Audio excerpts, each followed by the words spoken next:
Welcome to the Mike Up Much podcast. I am your host, Mike Veerman, and I'm here with my friend and trusted producer, Max Kerman. But Max, we also have the pop culture aficionado on the top with us. We have Shane in the house, but Mike. Yes, Max. That's not all.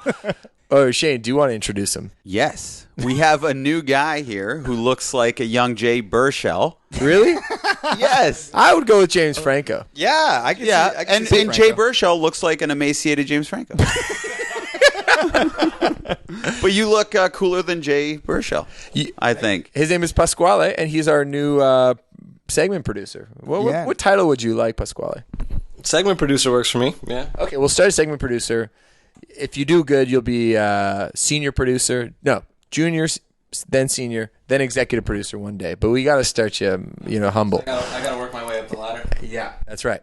And I met Pasquale because I was at Top Man one time about a year ago. And he introduced himself. He recognized me from the Arkells. We started talking, and then we had this mutual love of podcasts.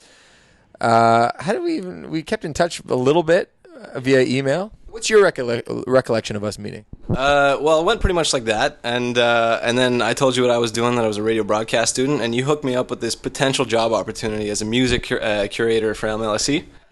The Nut actually sent me that forward. The Nut sent that around. Yeah, and then we bumped in again in the summer before the MMVAs. Pasquale, did you get that job as the music curator? I did not. Did you apply for it? I did, actually. Oh, nice. The Nut, you missed out. The Nut screwed us over. Good. Yeah. That doesn't always come through when you think you Yeah. Stick around for the dessert, and you might hear some more about that. And we were thinking we could use a little extra hand because, our track record has shown that I'm just about the most useless member of this team. I don't know how to work the computer. I don't know how to work microphones. Nothing on a technical level I can really help with. You know how to work it. I know how to work it, whatever it is. But so I thought, Pasquale has exactly the right skills to help make our future interviews sound a little bit better and help cut the show, help with the social media stuff. So we're very excited to have you on board. We're thrilled to have you on. Everybody's really busy, and it's really fun doing this pod, and it's going to be awesome to have another set of hands. Yeah, I was talking to Shane last night. We were at the bar, and I said, it's good, but Pasquale able to take over some of the things that we're not doing a good job on. And also, I'll get good at sort of being a manager and like telling people what to do. And then I said, actually, I kind of do that a lot already. And then Shane said, "That's all you do, Mac."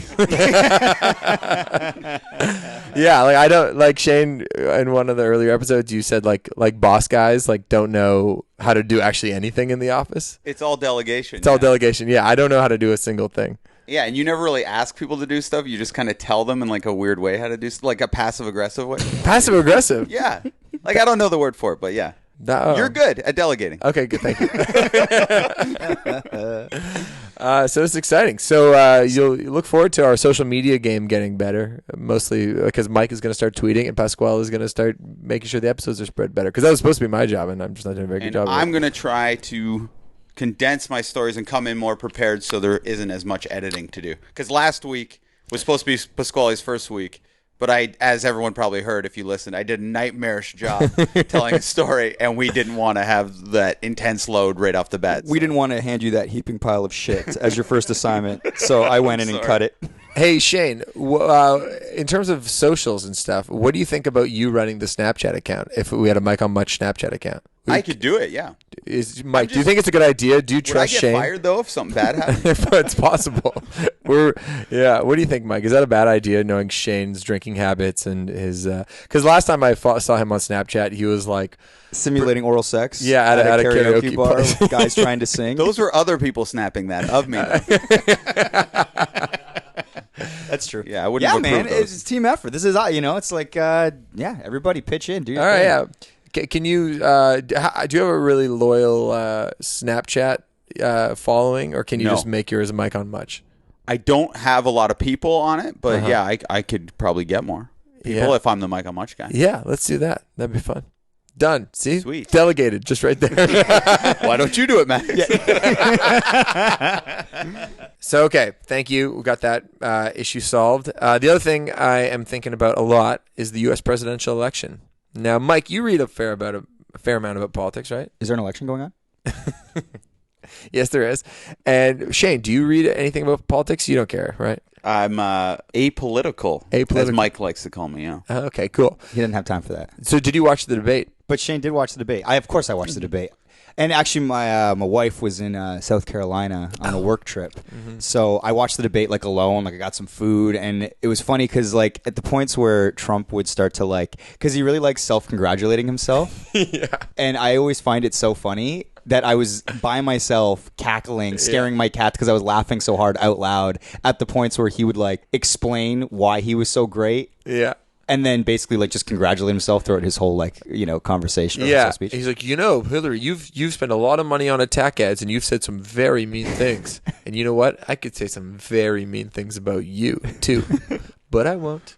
And then after the debate, he was like, I could have brought up the Bill Clinton stuff, but I didn't. Yeah, but I didn't. Which effectively is doing that. Also, I love how after the debate, he just said, I won every poll. I won this poll. I won the CBS poll. It's like CBS didn't conduct a poll. Yeah. He also got the endorsement of ICE, and nobody knew what ICE was when he said that. And apparently ICE is a government agency that doesn't do endorsements of anybody. They released a statement saying they don't do endorsements? Yeah. What did you think of the debate, Shane? As someone who doesn't really follow this stuff. It's pure entertainment, I would think. I don't think anyone watches that for anything else. Like, you're not really going to learn anything from the debate, right? They're just kind of rehashing shit they've said the whole time, except it's in 2-hour chunks. It's just sort of a likability contest because no one, when it comes down to actually like policies on stuff, if you were to be like, I'm changing the free trade deal and I'm, going to put more money into the military, it's like nobody knows what those things are. Like policy is kind of complicated. You're there for the insults, the little clever turn, and I like the guy who's moderating. He's Lester Holt. Yeah, Lester. He's like, I need to take a moment to admonish the audience. He's like, guys, we said no talking throughout. Come on, let's stick to that. When they cheered? Yeah, I just like admonish, like he's warning that he's going to admonish them. I loved it. But yeah, do you think that actually sways people's opinion, those things? Well, they always say that those debates, especially specifically this one, isn't necessarily for people that support Hillary or people that support Donald Trump because you're not going to change their minds. Mm-hmm. What it is for people in the middle. Either like what you want to do is you want to either get the people that voted for Barack Obama who aren't in the Hillary camp to now like see something in Hillary where they decide to vote for her, and undecided is like people in the middle where basically they're going to see something that Trump says or something that Clinton says and then go, oh, that's my candidate. In reality, though, it's just for ratings, probably. Right? It's like it's the Super Bowl of. I would think if you're politics. An independent and you are going to go vote, and maybe you'll abstain from voting. I can't see how you watch that and don't go, oh, I think I have to vote for Hillary if I'm going to vote. Yeah. I think you knew that going into it. That's a good point. You don't think that you needed the debate to no, figure that out? absolutely not. Yeah, it's interesting. My favorite political podcast is the Slate Political Gabfest, which is weekly, and it's a great show, really informative. And one of the hosts of the show, David Plotz, went on this awesome rant where he's like, when people start complaining about, oh, we're left with 2 terrible choices and poor us, and maybe I'll vote for a third-party candidate because it's my duty to vote. And so that's what I'm going to do because these 2 terrible candidates are just giving me nothing left to choose from. It's like, no. There's one that's a totally, and this is his words, like totally anodyne, average politician that will work hard and probably have to work twice as hard because she's a female, and she'll work within the system that has been systematically fucked up, mostly by Republicans. And then there's the other that's like the worst, presidential candidate in the history of the United States, who is a total joke, who has never served anybody but himself. And you could say, well, Hillary Clinton has her own objectives. Like, sure, as does anybody else. But his degree of narcissism is like unlike any other U.S. politician. And yeah, so it's like to act like these 2 candidates are on the level of, terrible is not true. Right. One is objectively worse than the other. Would you say that obviously the 3 of us are Canadians. Would you say you know more about American politics than Canadian politics? Yeah. I'd say so. And what's the deal there? Do you think it's because it's so entertaining or just because we're so oversaturated by their media that we just tend to follow their politics? Is it that their politicians are bigger stars? I think it's a bit of the second thing you said. I think we get a lot of their news coverage. Also, it's just more juicy, right? It's like the CFL versus the NFL. Like, I know more about the NFL. Yeah.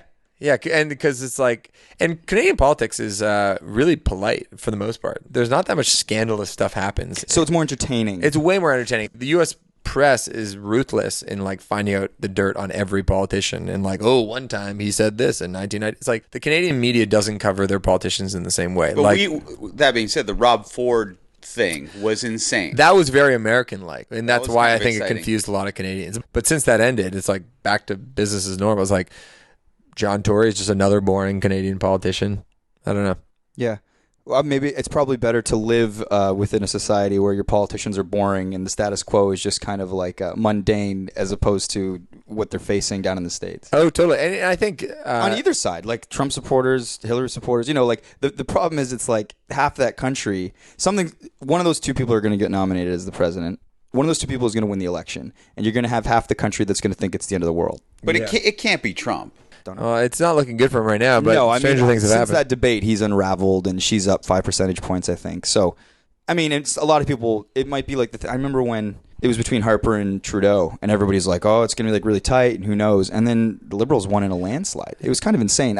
I personally think that's kind of going to be what happens with Hillary and Trump. I hope so. The trick is galvanizing the people who like voted for the first time because it was Obama and getting them out again. That's like, what a lot they're of trying minorities to do, and those people are kind of sitting back and going, "Yeah, I'm not too inspired right now." Yeah, because So the idea is, right, when Obama ran, you got way more black people. and minorities. And now it'd be way more like hillbilly type people voting than normal, right? Yeah, well, hillbillies that might be voting on that's the official term, I think. Hillbillies. Hillbillies in the hillbilly demographic. Yeah, for the Black, Republicans. white, hillbilly. Does anyone use the word hillbilly anymore? This is the very reason why they vote for Republicans, because you got big My city mom, I snobs like yourself. Yeah, like, you calling them hillbillies. Toronto liberals. I don't think it's a bad thing to be a hillbilly. Ignorance is bliss, man.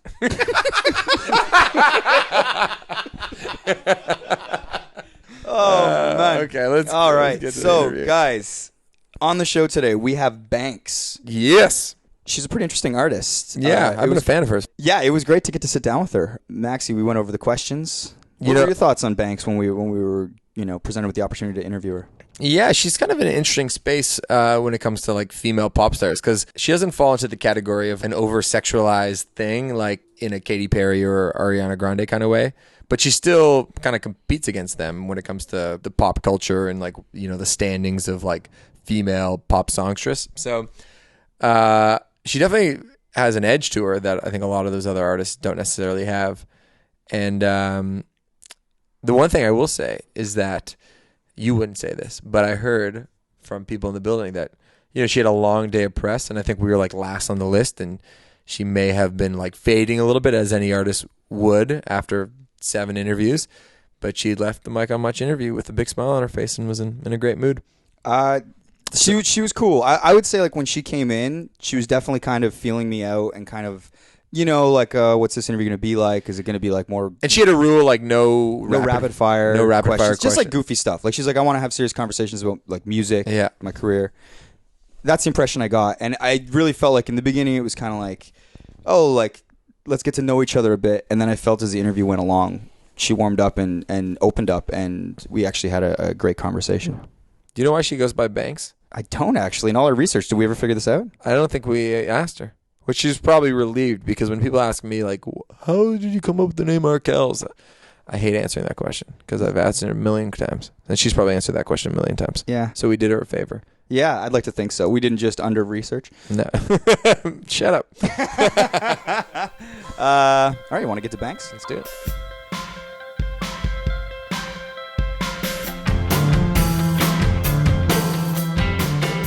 How's your day been so far? Good. Cool. How long are you in Toronto for?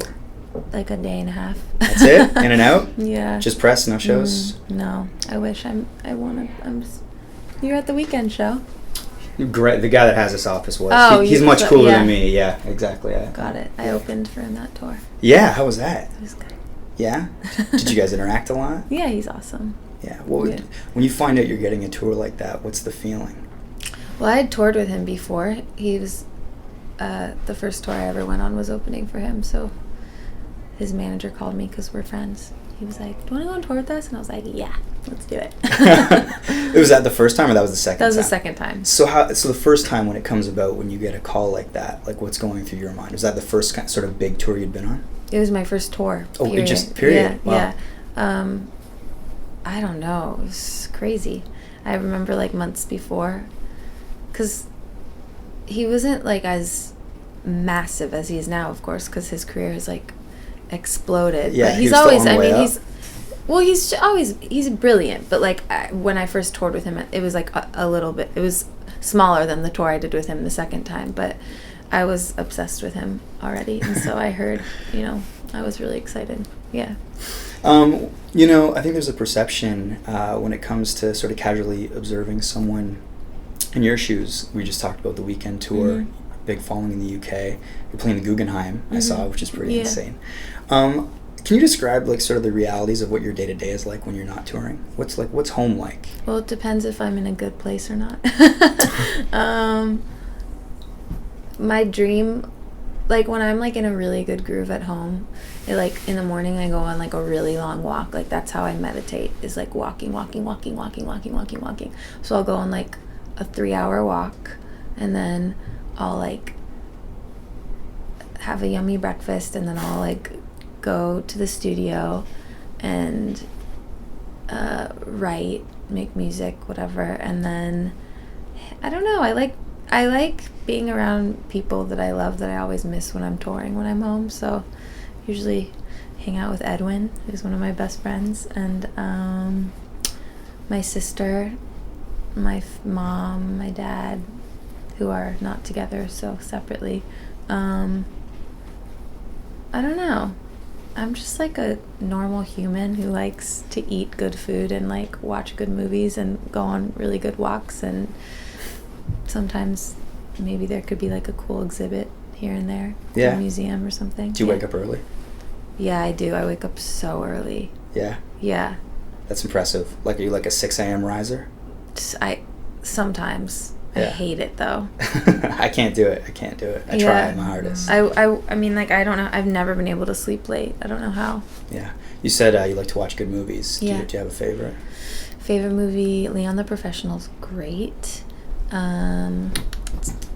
Beetlejuice. Oh my God, classic. Yeah. Winona Ryder, Tim Burton. Anything with Winona. Yeah. It's great. Did you watch Stranger Things? Of course. Yeah. Oh my God, I'm in love with the little girl. She's amazing. Yeah, she's so good. I want to be her. She's British too. Yeah, she's so good. Yeah. That whole they were incredible. The kids in that show, like the main, also what's his name again? The guy who had not Will, the guy who was kidnapped or whatever, but the Mikey, the kid who was like who was like in love with 11. Yeah, he was fantastic. Oh my God, I was in love with him.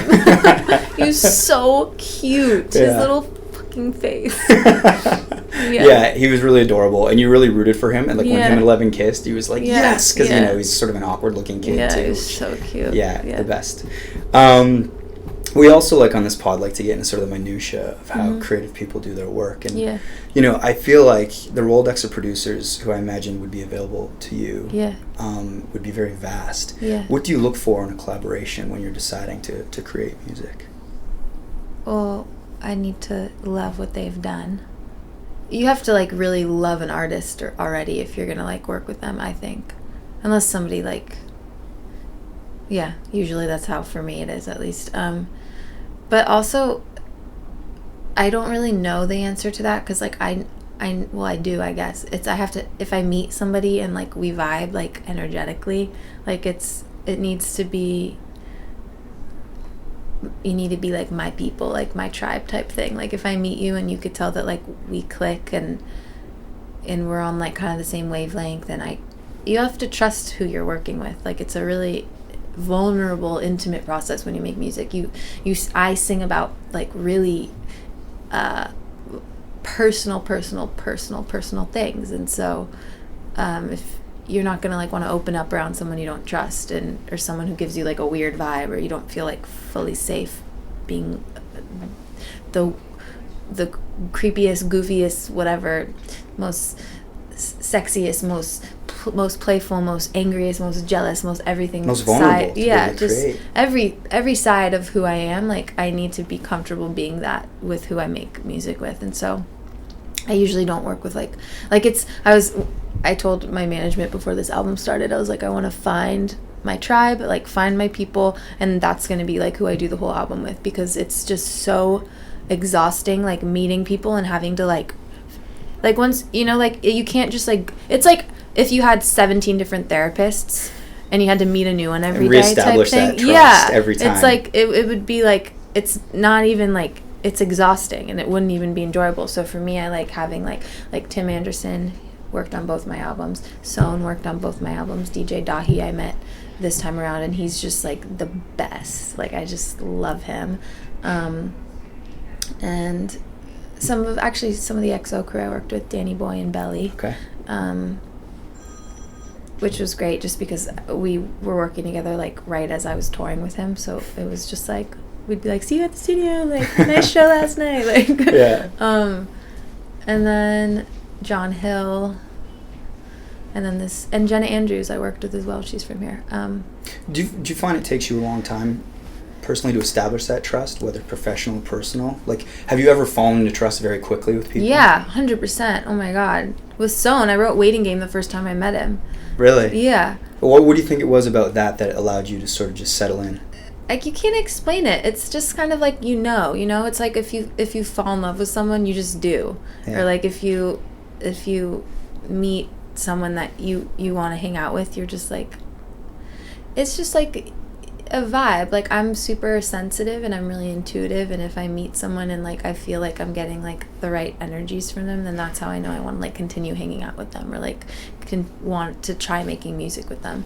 Like when I met Jenna Andrews, she's a songwriter, and I usually I write my own songs, so I usually am like, don't try and get me in with a songwriter. I was gonna ask about co-writes. Yeah, which is always is that a very weird thing in general? Well, for me, it's not, because like when I work, Sohn, Tim, like the people that I work with, it's like I trust them. They know me. I know them. They know what my music is to me. And so if they like have a suggestion or like a melody idea, and I work with people who I respect and who I'm inspired by. So if they have like something that inspires me, I'm like, yes, that melody, like, you know what I mean? But with Jenna, I had never worked with like someone who like goes into sessions with people and songwrites, and I could never do that. And so I've never worked with like a session like songwriter, someone who goes in cold and let's create something and come out of here. No, just like it's like kind of like you write and then you just like you write for like a lot of different people, and like I was like, that's not, I never want to work with like a songwriter like that. That's like always how I've been. And then Tim was like, just meet this girl, like she's so dope, like just meet her, like just vibe out with her. And so I was like, okay. And I met her and she was just so cool, and she started like playing some chords on the guitar, and I like wrote a song. And so I was like, okay, this is cool. Like, so she's kind of like the only songwriter I've ever worked with, and it ended up being really cool. And it was just kind of like working with Tim or working with Sohn or something, because I'm so possessive over my music, I guess. Like, so you just have to understand each other. Like sometimes I would be like riffing on a melody and like a lyric would come out, and then she'd be like, what about this? And I'd be like, don't, you know what I mean? Because it's like when you think of something, when you're like it's very like fluid, the process, and if somebody like comes in and like ruins your flow, kind of like you get off track. And so like once like we kind of like started understanding how each other worked, like it was like it just became so, it was like a chocolate fountain, just like streaming of deliciousness. All goodness. Yeah. You talk about your lyrics, obviously they're very personal. Yeah. I guess I wanted to ask, like, when you write a song, have you ever held back on lyrical content because you thought it might hurt someone that you're writing about? You know what's so funny is I never had to think about that initially. Like for 10 years I just wrote for myself, and I wrote alone, and nobody even knew about it.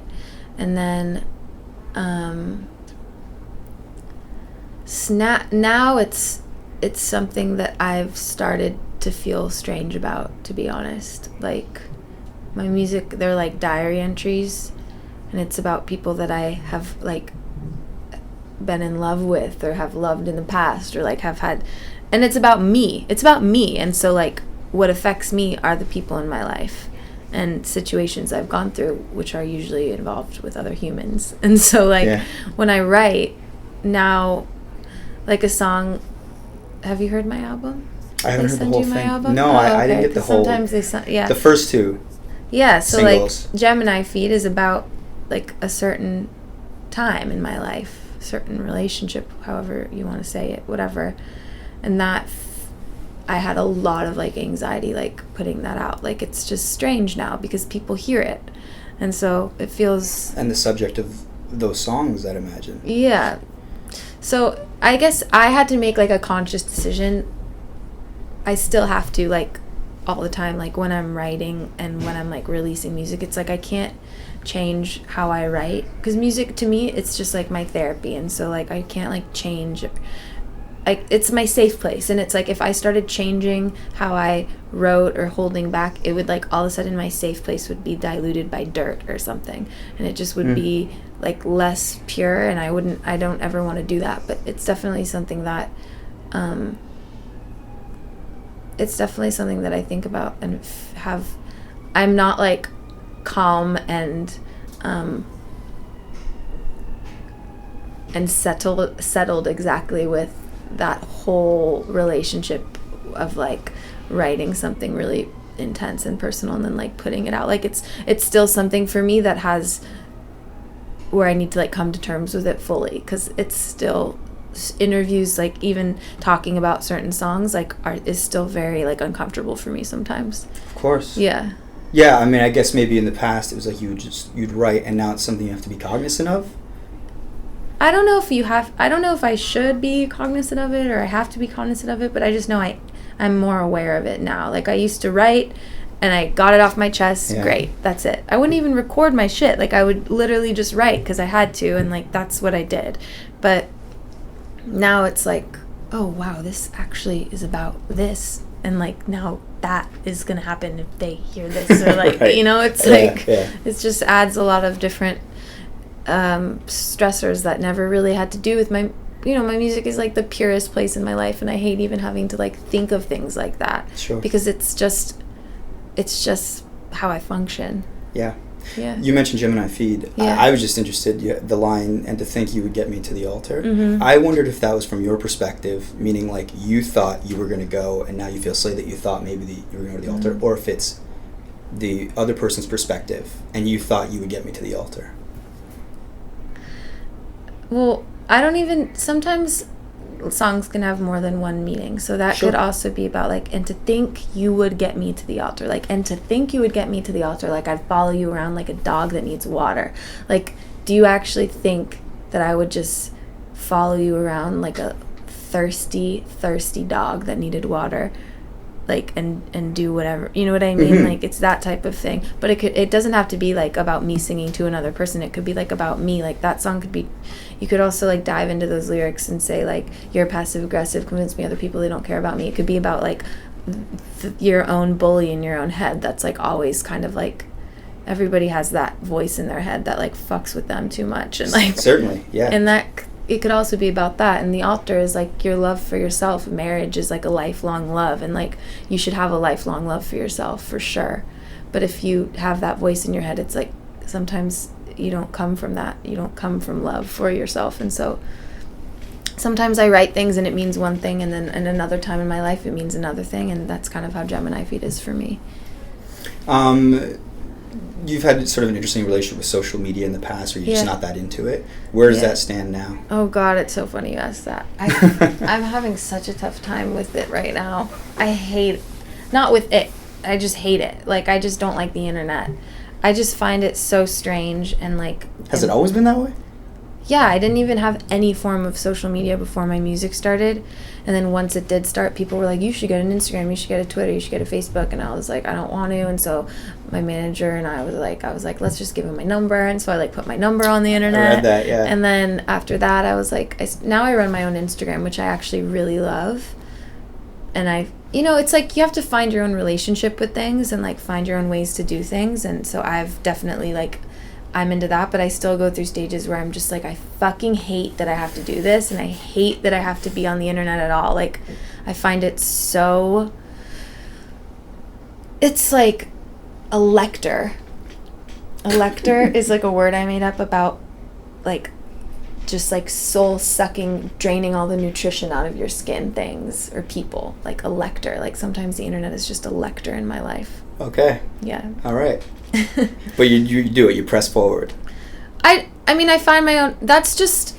That's, by the way, you're I guess you're asking me that on a day where I feel like really like not into it, and so And you're entitled to change your opinion from day to day. Yeah, you know? so but like also I find my own, sometimes I'm not ever going to be like that type of person who's like tweeting every day what they're eating and like just like talking. There'll never be heavy engagement with the internet like that. Or just there's my own type of engagement. Like I like to, like sometimes I'll like be really like feel like a line that I like, a lyric or something, and I'll be like, I need to say this, and so then I'll tweet that. Or you know, so it is cool. It's cool. It's like a beautiful and evil thing. It's like a really amazing way to connect to people, and it also is like this thing that takes you out of your present life, and sometimes it can be like really negative. Yeah, of course. Yeah. You'd mentioned earlier your parents aren't together. Yeah. And you sort of somewhat famously, wrote a thesis paper about children in divorce. Yeah. How do they view your success and everything that you've done at this point? My parents? Yeah. Oh my God, they're so proud of me. They like can't, I mean, people literally, when I started telling people like I wanted to be a musician or whatever, like their parents, they care about you. Everybody was like, you should go to law school. Like you should. So it's like, they're really proud of me. Yeah. Yeah. And strong relationships with both. Yeah. Oh my God, I'm obsessed with both of them.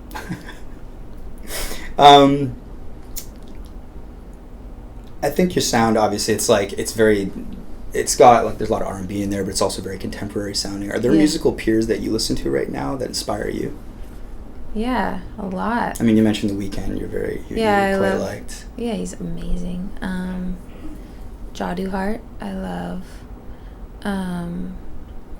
Massive Attack. I love Kate Bush. Yeah. Fiona Apple is like always. I love her. Yeah. Lauryn Hill. Janis Joplin. She's fantastic. Mm-hmm. She's like my mom's fave. Really? Oh yeah. She's brilliant.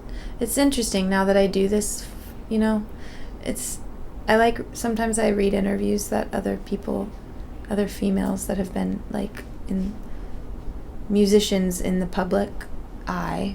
Sometimes I read interviews from them because it's actually pretty like strange being like an artist, being a sensitive creature who's like who isn't like, I mean, I feel like I'm nuts sometimes and really sensitive, and sometimes I don't even feel like I'm cut out for this business, and so sometimes I read interviews of other women who have, because most people who need to create that's a certain type of person, and so like sometimes I'll read other interviews from other people who create, who is that type of person, and it's like, oh fuck, you felt like this too. Okay, cool.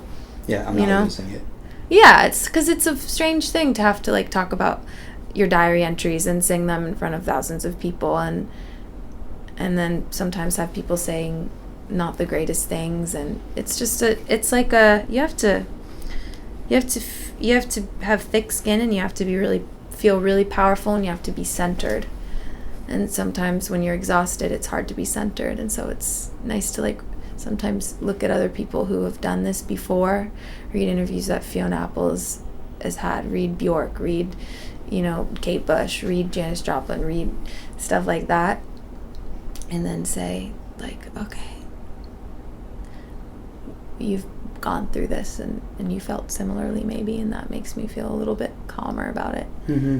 Yeah. It seems like right now is a pretty good time to be, a strong female independent singer or front woman. Yeah. But like, what are parts of being a female in this industry that are still difficult, and like, are there things that you'd like to see improve specifically? Yeah. I mean, it took a long time for me to understand that I was the boss. Interesting.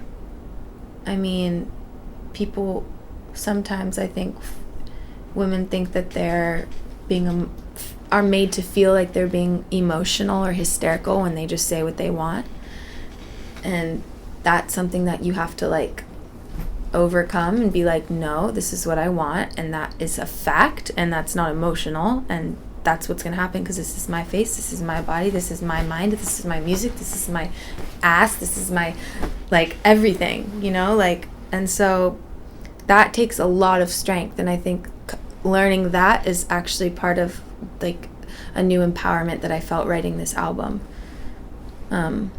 There's like I guess taking control, having control, feeling like you have control, and that it's okay, and it's okay to take control is like a really empowering thing, and you have to kind of overcome other people's opinions of you, because as a woman that can be really difficult. Well, you mentioned that, like when you do a video like Fuck With Myself, Yeah. How involved are you in the creative? It's such a visually striking video, and there's so many Oh interesting... my god, everything I do is like Like, is that your concept? Is that like... it's something like you- if I mean what like a lot of times it's my concept, a lot of times it's me like being like I really want to work with this person, and then should I meet with them, and then I meet with them, and then I tell like we talk about what the song was about. Like that Fuck With Myself I created with Philippa Price, who's incredible, this woman, and we met. She came to the studio when I was writing, and I played her some of the album, and we talked, and I told her what like the song meant to me and what like the concepts. I told her like I feel like in the past I've hid my face, so we were like it would be cool to have a video where I was literally had like 700 different faces everywhere, and then we were like, well, what if we put masks on people of your face? What if like we made a prosthetic version of your face and you were interacting with yourself? Like, so it's kind of like when you find people that inspire you and that really get you, like Philippa Price really gets me. It's like you're able to create something together, and there doesn't need to be any like one owner of this like creative little baby you birthed. She's the mother and I'm the mother, you know, like Joint custody. yeah. But I think in terms of like creative control, like that's mine. Like I am Jillian. You said you're the boss. I'm the boss. Like it's my music, you know, and I am not like one of those. I'm not like a puppet. Like I make my own stuff, and so and I have like when I make stuff, I have like I need to express something, and I have such, it's like I'm possessive and protective over what I do because I want it, because it's mine. It's like the most mine thing that I have, like, so when I'm creating, it needs to be mine, and I can share it with people that I'm inspired by, and people who are really passionate. We can like share, but it's always mine.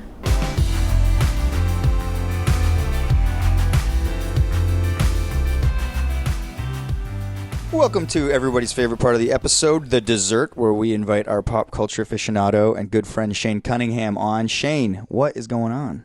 Well, I started seeing movies again. Oh wow! Thank God. Well, Somebody after last week's debacle of a story. I'm sorry. What? about You don't that. want to tell them more about our baseball league and Well, don't go there. no. Okay. Somebody tweeted, it's like, I liked how Shane started, well, he's about to review a movie, and then he just talked about getting drunk and being very hungover at Mike's wedding. Yeah, I'm trying to get back into the movie game. Okay. So even though the nut told me not to tell this story for some reason, Oh, we're getting a story that the nut does not want told on air. it's not even bad though. That's what I think. He just doesn't. Maybe this story makes him look bad, but the nut said this would make the Toronto International Film Festival look bad, So he's worried about the overall. which I don't see. He has relationships there. You have to tread carefully. But I guess every year the nut gets me tickets to Toronto International Film Festival. We'll call it TIFF for short. We'll call it TIFF. Every year the nut gets me tickets to TIFF, and And he never offers me tickets, by the way. Do you ever get offered Nope. tickets, Matt? Yeah, it's only you. well, I'm known as the movie guy. Yeah, that's true. I'm the pop culture aficionado, as everyone who listens to this knows. But I find with the nut, the more you hate on him, the more it's like a push-pull relationship. So lately it's been a little contentious between us. So he's coming to me more than ever. And he's been like, don't you find he's been a lot nicer in general? Yeah. Like, the He's in a good insults place are- right now. Insults are down, everything. He's like a And beacon of positivity lately. He is. And I'm trying to, like, I hate conflict. I don't like conflict with my friends. So the nut is like, I'm going to get you tickets for this movie, Christine. It's about Christine Chubbuck, who I'm sure you guys know is a news reporter who blew her brains out live on TV. On air, yeah. In what, the 70s or the... Yeah. The footage has never seen the light of day, anything, but this movie's all about that. So the nut and I have this odd fascination with people killing themselves in air, like Bud Dwyer, Faces of Death, people getting hit by trains. It's a weird thing, but the nut and I are fascinated with life and death. I'm all excited to see this movie. Of course, the tickets fall through. Oh. Then he says, hey, you know what? I want the four of us to go, like a double date. Him and his girlfriend, me and my wife, to see the movie Loving. So I look it up. It's from the director of Midnight Special and Mud. Yeah, love Midnight Special and Mud. So I'm very excited to see this movie. He goes, okay, I'm getting the tickets. It's going to work out. Four of us are going to go. Great, I'm excited. Then he's like, hold off on that. Actually, I might not be able to get them. I'm like, cool. It's fine. Like, whatever. Then he says, I think I can get them, but it might cost money. I was like, oh, how much? He's like, maybe $30 or something. Debating it. Just bought a house. Just got married. Debating paying $60 for these tickets. But I say, okay, $30. I'll do it. Anyway, go to Mike's brunch because... the rehearsal brunch for the wedding. Mike held this, like, opulent rehearsal brunch, and there was like open bar, etc. All my wife. I didn't do anything. That was an afternoon thing. But after that, I was supposed to go to this TIFF film, or get the word at least, if he had acquired the tickets. I have 4 beers. Not really feeling like going to see the film, to be honest, even if it was free after your brunch thing. Yeah. It's kind of just tired. It was a Sunday too. It's a Sunday. I've had a couple beers. You're in Hamilton. Yeah. This thing is in Toronto. And Mike just gave me these sunglasses, so I'm feeling good. Like they were like $150 sunglasses. Yeah. Mike just gave me for being a groomsman who did nothing. Yeah. So I just want to kind of like go home, chill, enjoy my sunglasses, whatever. just bask in them. Sitting on his couch in his sunglasses. Big smile. New sunglass feeling, you guys know. Then the nuts like got the tickets, $75 each. Whoa. So I'm like, oh. Thanks, but no thanks. Like, and he's like, "Sorry, bro, you got to pay. I've already got him. No choice." So what do you do in that situation? That is very like I'm trying not to have conflict. I'm furious at the nut. I want to kill him. Like Mike, what would you do in that scenario? Oh, that's a tough one. I mean, he kind of. It's like you thought you were agreeing to $30 tickets. Mm-hmm. $75 is a very significant jump. It's more than double. So when you factor in your wife's ticket as well. So I basically just paid for the sunglasses that you gave me for free. So that's if you look at the bright side, then you're even now. It's all good. And you mean in life? In the life. I know, but I want to get ahead when I get a gift. Yeah. you know what? Actually, here's what he should have done. The minute he knew that the tickets would, he should have asked you, "Hey, this is what they're going to cost." That's very obvious. But he probably put in a call or a favor and just said, "I'll take them no matter what." And then he probably was like, "Oh shit." It's an awkward scenario too because a guy like the nut provides us with so many free tickets. He really does. This is why I think you just have to go. You have to eat it. I just say we're taking a bath on this. I go for all those times you end up in Share Club, yeah, or you're at a Raptors game. That's what you're paying for this time. So then I have to, go on the Go bus. What's that? $20. Then I have to go to a restaurant. It was like $100. So I'm out getting drinks, more money. Then, if you could see the look on Shane's face right now. Yeah, I don't have a lot of money right now. The movie too. It's like, how sometimes how you like a movie is the mood you're in when you go to see it. Oh, totally. Like when I go to the movies with my friend Matt, if we can successfully sneak in a burrito, we're feeling really good about ourselves. Or if you go to like Super Bad on a Friday night and it's full of teenagers and you're laughing at every moment. Or if you see it on a Tuesday night and the theater's empty, movies don't have that same energy. Are you saying that the movie Loving for free might be great, but the movie Loving for $75 a ticket isn't as enjoyable? I'm in a horrible mood at this point. And the movie, it's not like Jeff Nickel, I believe his name is. He's a sci-fi expert. All of his movies have a sci-fi element. This one is a little bit of a departure because it's about an interracial couple. It's all about race in like the 50s. So, and it's starring Joel Edgerton. Yeah, who you love. Yeah, so it had the markings of what would be a good movie, and it got 91% of Rotten Tomatoes. But it's such a boring film. It's insanely boring. Like it doesn't have enough conflict. It's one of those movies where you're actually like rooting for the racists. No, just because Just for something to happen. just because you want to have that feeling like, oh, those racists, they're so mean, and then they really got it handed to them in the end. But the racists are like, oh, you can't marry that black girl, and then he's like, I'm doing it, and then he does it, and then they're like, well, get out of this town or you're gonna get in big trouble. So he leaves. Then the kid they have babies, and the kid gets in a car accident. You think the kid's dead. You're like, oh, the kid just died. The kid's fine. The woman's like, I don't like all these cars. Let's go back to the racist town. They go back to the racist town. It's like, oh, you're in trouble now. It's like, uh-oh. Then they have a trial to see if he's in trouble, and then they don't get in trouble. And the movie just ends. No real conflict. They're not even like super racist like you'd think. And then it just ends. And Nick Kroll's there being a total weirdo the whole movie. Like, Nick Kroll's a comedic actor. Of course. You think this was going to be a big dramatic turn. He's just a ridiculous Southern lawyer doing a horrible accent the whole film.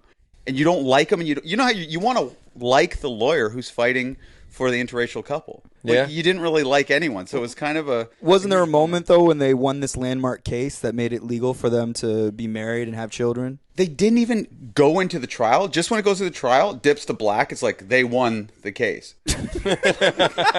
and then you know, everyone gives it a standing ovation. The nut stands up. He's like, best film I've ever seen. And the lights are all on the actors who are sitting right beside us, and they're all standing up. So it was kind of cool in that, but I was really fed up with the day at that point. Did you give it a standing O? No, I just sat down. I was. You were the only guy sitting in a room standing up giving. And I was the only person wearing like a tank top in the audience and stuff. My hair was a mess, and like people were upset by my presence for some reason. For some reason. But yeah, that was. Now, do you think if you were to see it under different circumstances, if you had someone pay for your meal, if you didn't have to pay for a go bus, the tickets were covered, you'd view that movie differently? It's possible. That's why I said the mood matters. But I couldn't imagine anyone liking this film. But I checked Rotten Tomatoes, 91%. What'd your wife think? I feel like she feeds off my energy, so she was. I don't think she loved it. Right. There wasn't any good emotional moments in it, but I did see. Because I'd like to talk about good movies too. Like, when I rip one, I saw a good movie called Gringo.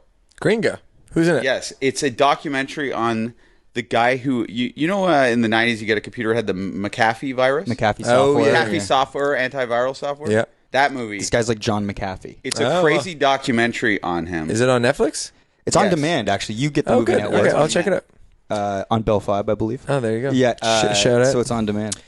He's like a billionaire murderer, like gangster. Whoa. He starts out as like a software. Okay, don't say anything more. I don't want to know anymore. Hey, did everybody see The Night Of? Yeah. Oh, yeah. Can we talk about that for a second? Let's talk about it. Talk about a show that starts out amazing. Yeah. One of the best pilots I've ever seen. Yeah. And then turns into like this joke of a show. Like kind of like that far. I liked it. Do you think the what's the main character's name? Not Adnan. Nas. You think he Did needed you say not Adnan? That's cereal. You think he needed to shave his head, smoke crack, and get a tattoo? Yeah, And that seemed a little basically drastic. all at the same time. Yeah, you wonder, like, because I know he's sort of pledging his allegiance to that one dude in jail, but did he have to go whole hog? It's like there's a chance you might get out of this. It's like just hang tight for another like 6 months before you get a neck tattoo. And I all of a hate sudden neck he's tattoos. ripped and intimidating. And he's he's ripped. doing like the fastest push-ups in the They were world. showing that's how he has to survive. I know, he I was get like it. a chameleon. I guess so. Or maybe they're trying to let you know that maybe he is capable of this. And the lawyer transporting the cocaine in her. that was ridiculous. Like she's ever gonna do that. That rang super untrue. Like her whole character arc felt wonky to me. If that was a male lawyer and a hot like female inmate, I'd believe it a lot more. You believe he'd put cocaine up his ass? Yes, that's more believable. In the ass is like the same danger level. No, but I'm saying. So you're saying like you think if it's a hot inmate, a guy would be more likely to 100%. smuggle drugs in. Guys will do crazy Yeah, stuff. because guys are Women driven by their are dick more rational, you'd think. Yeah. Than that. I guess. But I like the way that ended. Did you not? Were you not satisfied What, that he with the still ending? likes crack? That made me sad, actually. Yeah. I was hoping he'd turn his life around. Did you cry? We heard about your crying last week. No, I did not cry in that one. No, but I love John Turturro's. Who? What's his name? Turturro. Turturro. John Tortorelli. John Turturro was the best part of the show. He was great. He was And I like the way it amazing. ended. I like the fact that the district attorney it was sort of revealed to them that, okay, maybe this isn't actually the person, like the lawyer, and that, you know, she wasn't going to like keep pressing on if the jury couldn't make a decision. She's like, you know, we're dropping the case. Do you think that the inmate and the lawyer have a relationship after the show? Like the Like actors? in real life? No, in the show. No. So you smuggle the cocaine through the pussy, you risk your job, and then you don't even end up having a meaningful relationship with him? Yeah, no. That's so. I think she's got to unrealistic. work on building her life back. She got fired at the Yeah, end. and she's gonna be hanging out with this guy who's got no money, whose family is like doesn't like she's a. He was in prison and she was busting moves on him. I know, But she was so close to the case. yeah. Her emotions were all conflicted. But now she that wanted to he's do a anything free to man, win. Yeah. Yeah. They're not getting together. That show was a huge disappointment. No, I like the way that. Really? Yeah. A show I do like is Quarry. I don't know that one. Mike's emulating his look, I believe, based on that show. Is that true or false? We'll Mike? post the Confirm or photo deny. of Mike's False. new facial hair. That's false. I had my hair before the show came out. I know. And then I said, watch this show. It'll motivate you to keep your hair for the wedding. You did. And now you're growing cool facial hair. So you recommend Corey though? We got to wrap this up. Yeah, I just want Mike to confirm or deny. Since I've been married, I've stopped shaving, so I've got some patchy facial hair. All right.